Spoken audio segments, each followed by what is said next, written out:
Baiklah, di sini saya Tiasa Obienta Yulia Triyanti Putri akan menjelaskan bagaimana sih konsep dan juga teori dari implementasi kebijakan terhadap permasalahan yang ada.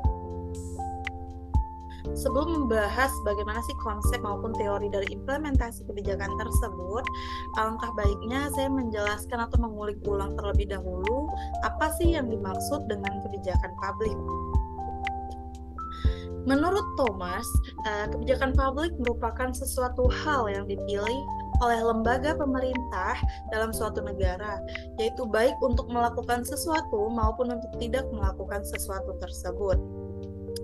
Nah, beda lagi nih dengan si William Jenkins yang menyatakan bahwa kebijakan publik ini merupakan sebuah keputusan atas kesepakatan bersama dari setiap aktor yang saling berhubungan dalam rangka mencapai tujuan bersama. Jadi, dapat kita simpulkan bahwa kebijakan publik ini merupakan suatu keputusan yang dibuat oleh pihak berwenang, yaitu di sini adalah pemerintah, yang kemudian dalam prosesnya ini melibatkan berbagai stakeholder lainnya yang berkaitan dengan sektor publik, di mana setiap proses pembuatannya dimulai dari perumusan kebijakan hingga sampai dengan evaluasi. Nah, tadi kita sudah mengulik ulang nih apa sih yang dimaksud dengan kebijakan publik. Lalu kita akan melanjutkannya untuk proses pembuatan kebijakan publik. Nah, dalam sebuah proses pembuatan kebijakan publik, ide ataupun gagasan menjadi salah satu variabel yang sangat penting dalam memberikan pemahaman atas setiap perubahan yang terjadi, maupun ide tersebut berfungsi dalam proses pengambilan keputusan suatu kebijakan publik. Ide atau gagasan ini seringkali digunakan dalam melakukan analisis berbagai macam fenomena publik ataupun politik, termasuk dengan proses pembuatan kebijakan publik. Nah, berikut ini saya akan menjelaskan sebuah pemikiran di mana ide atau gagasan itu merupakan penyebab atau konstitutif dari suatu kebijakan publik. Menurut Billen and Coates, ide atau gagasan ini memiliki perspektif sebagai sebuah keyakinan yang dipegang oleh setiap individu secara ontologis dan perspektif sebagai sebuah entitas yang sudah tertanam dalam suatu institusi. Nah, ide atau gagasan ini umumnya bersumber dari berbagai macam poin atau dari mana saja ini dia bisa datang, yang dimana kerap kali dia berasal dari setiap aktor yang terlibat dalam memahami sebuah kebijakan publik dari perspektif yang berbeda-beda. Nah, setiap ide ataupun gagasan yang ada tersebut yang muncul dari setiap aktor stakeholder tersebut, kemudian para aktor kebijakan publik itu mulai memahami dan mencoba beradaptasi, yang kemudian mendistribusikan seluruh ide-ide tersebut. Selain itu, ide atau gagasan dalam proses suatu kebijakan publik seringkali dijadikan sebagai alat para aktor kebijakan dalam melakukan interaksi ataupun hubungan untuk pendistribusian maupun penyampaian ide gagasan dari suatu kebijakan publik terhadap sebuah kelompok ataupun masyarakat tertentu. Nah, sebelumnya kan kita sudah membahas nih apa sih pentingnya ide atau gagasan dalam sebuah proses pembuatan kebijakan publik. Rekan-rekan semua tahu nggak sih proses pembuatan kebijakan publik itu dimulai dari tahapan apa dan berakhir pada tahapan apa? Baiklah, tanpa memperpanjang waktu, saya akan menjelaskan bagaimana proses pembuatan kebijakan publik tersebut. Nah, dalam memperoleh suatu kebijakan publik yang tepat, memerlukan serangkaian langkah, yaitu di mana dalam proses pembuatan suatu kebijakan publik tersebut. Nah, dengan menjadikan seluruh proses pembuatan kebijakan publik tersebut lebih transparan, maka itu kemudian akan membantu dalam menyelaraskan masyarakat dengan tujuan kebijakan dan mampu meningkatkan efektivitas kebijakan tersebut. Nah, di sini saya akan melanjutkan langkah-langkah dari proses pembuatan kebijakan publik tersebut, yaitu yang terdiri dari yang pertama ada agenda setting, yang kedua itu ada formulation and policy development, yang ketiga itu ada adoption, yang keempat itu ada implementation, dan yang terakhir itu ada evaluation. Nah, kita akan membahas satu persatu dari setiap langkah proses pembuatan kebijakan publik ini. Yang pertama itu agenda setting. Pada tahapan agenda setting ini, umumnya itu dilakukan pemilihan terkait dengan masalah-masalah sosial tertentu yang kemudian dianggap perlu untuk dilakukan pemecahan ataupun tindakan publiknya. Adanya transparansi pada tahapan agenda setting ini berkaitan dengan apa yang akan dilakukan terkait masalah sosial yang sudah dipilih tersebut. Ya, mengapa dilakukan dan kemudian ini bertujuan untuk apa sih? Bagaimana masyarakat dapat menyampaikan aspirasinya, serta dampak apa yang diharapkan dari kebijakan publik tersebut. Yang kedua itu adalah formulation and policy development. Pada tahapan formulation and policy development, setelah diketahui akan tindakan apa yang akan dilakukan dari masalah yang sudah dipilih sebelumnya pada tahapan agenda setting tersebut, nah dilakukan perumusan kebijakan termasuk ya di dalamnya pengumpulan data, di mana kan kebijakan itu didukung oleh data driven policy. Adanya transparansi pada tahapan formulation and policy development ini harus dipastikan bahwa data tersebut relevan dengan kebijakan yang sedang dirumuskan, sehingga data tersebut memang mendukung kebijakan yang sedang dirumuskan pada saat itu. Kemudian pada tahap ini adanya juga informasi mengenai alasan keseluruhan rancangan kebijakan, bahkan siapa saja yang berpartisipasi dalam proses perumusan, serta bagaimana suatu rancangan tersebut kemudian dipilih dan dijadikan sebuah kebijakan publik, dirumuskan menjadi sebuah kebijakan publik, serta bagaimana sih analisis penilaian dampak dari kebijakan tersebut. Nah, pada langkah formulation and policy development ini banyak sekali melibatkan berbagai aktor perumus kebijakan publik. Yang ketiga itu adalah tahapan adoption. Pada tahapan adoption, dibuat atau diadopsi sebuah pilihan dari berbagai alternatif kebijakan yang tersedia. Setelah kita tahu nih kebijakan mana yang akan diadopsi, maka diperlukannya transparansi dalam pengambilan keputusan dengan tersedianya informasi mengenai langkah-langkah yang diambil dan alasan dibalik keputusan tersebut. Namun umumnya dari transparansi tersebut dapat menimbulkan konsekuensi negatif lainnya.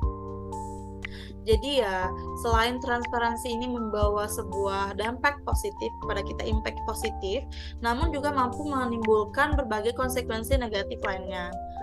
Yang keempat itu adalah tahapan implementation.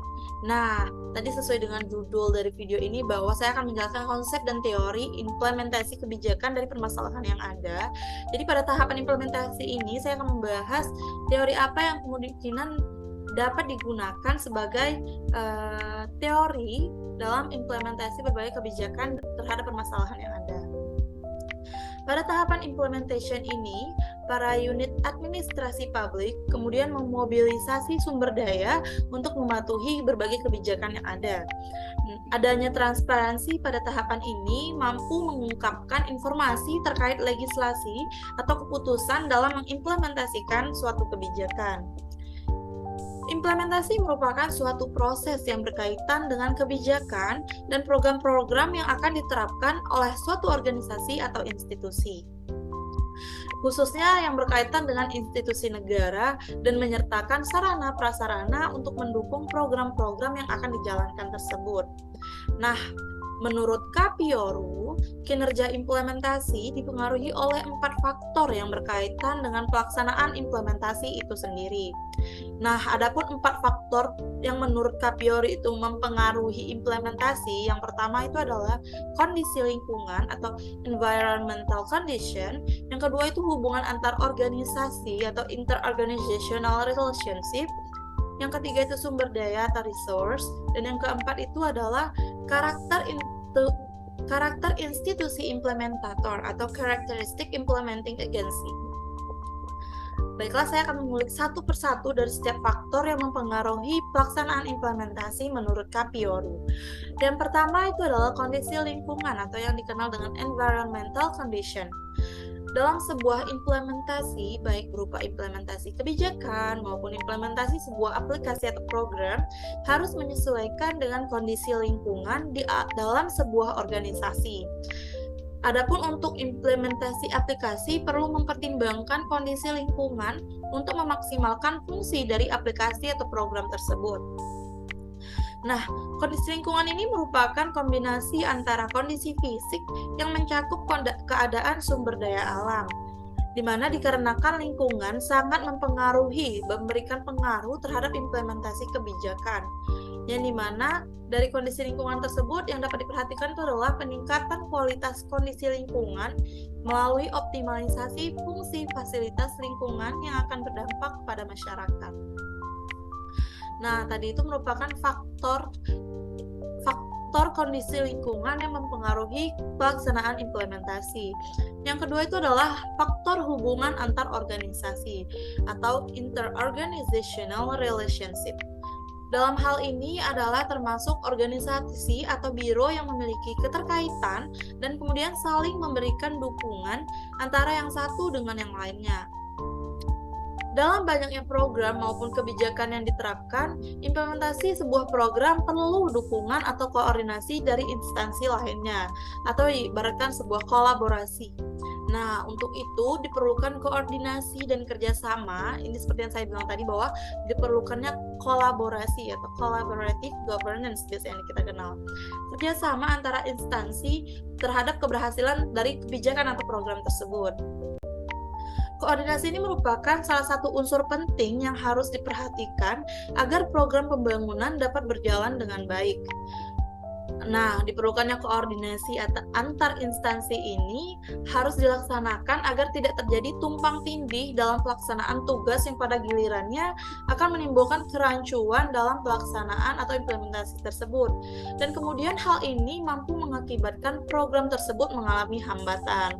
Makanya tadi, jika dilaksanakannya sebuah kerjasama atau kolaborasi ini biasanya didukung oleh berbagai surat keputusan yang menyatakan bagaimana setiap instansi itu tugas-tugasnya apa saja. Nah, hubungan antar organisasi ini mampu menciptakan sinergi dan koordinasi dari berbagai unsur, di mana agar penyepakatan usulan dapat menjadi landasan pemerintah dalam mewujudkan percepatan pembangunan dan juga pemerataan ekonomi bagi masyarakat di suatu daerah. Adapun faktor ketiga yang mempengaruhi pelaksanaan dari implementasi kebijakan tersebut adalah sumber daya atau resource. Implementasi sangat membutuhkan sumber daya, yaitu baik sumber daya manusia maupun sumber daya material. Pemenuhan sumber daya secara menyeluruh akan memiliki pengaruh terhadap keberhasilan dari suatu implementasi kebijakan maupun program. Sumber daya organisasi ini untuk implementasi kebijakan perlu didukung dengan sumber daya yang baik, yaitu sumber daya manusia atau human resource maupun sumber daya non-manusia atau non-human resource, seperti misalnya partisipasi masyarakat di dalamnya harus ditingkatkan, dan sebagainya. Nah, faktor yang terakhir yaitu adalah faktor karakter institusi implementator atau characteristic implementing agency.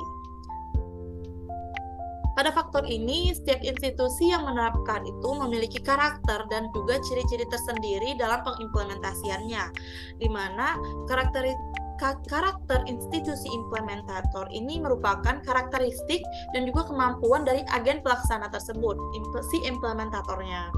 Nah, yang dimaksud dengan karakteristik dan juga kemampuan dari implementator tersebut adalah mencakup struktur seperti birokrasinya, bagaimana, norma-normanya apa, kemudian pola-pola hubungan apa yang diterapkan yang kemudian menyebabkan terjadinya dalam birokrasi tersebut, di mana semua karakteristik dan juga kemampuan tersebut akan mempengaruhi pelaksanaan implementasi dari kebijakan atau sebuah program. Nah, kemudian apa sih tahapan terakhir dari proses perumusan kebijakan publik, yaitu adalah evaluation. Setelah sebuah kebijakan publik tersebut diimplementasikan, maka perlu dilakukan pemantauan untuk mengevaluasi atau menilai apakah kebijakan tersebut sudah mencapai tujuan yang diinginkan dan mencapai dampak yang diharapkan. Adanya transparansi pada tahapan evaluation ini, yaitu tersedianya informasi terkait evaluasi kebijakan termasuk alasan, kemudian siapa yang melaksanakannya atau implementatornya siapa, kemudian apakah masyarakat berkesempatan untuk berpartisipasi dalam proses penilaian atau evaluasi ini. Nah, setelah dijelaskan nih beberapa konsep dari beberapa jurnal yang telah dibaca, mari kita coba hubungkan dengan permasalahan yang umumnya atau dominan ditemukan di dalam Kabupaten Bintan saat ini, yaitu adapun masalah yang umum merupakan masalah perekonomian.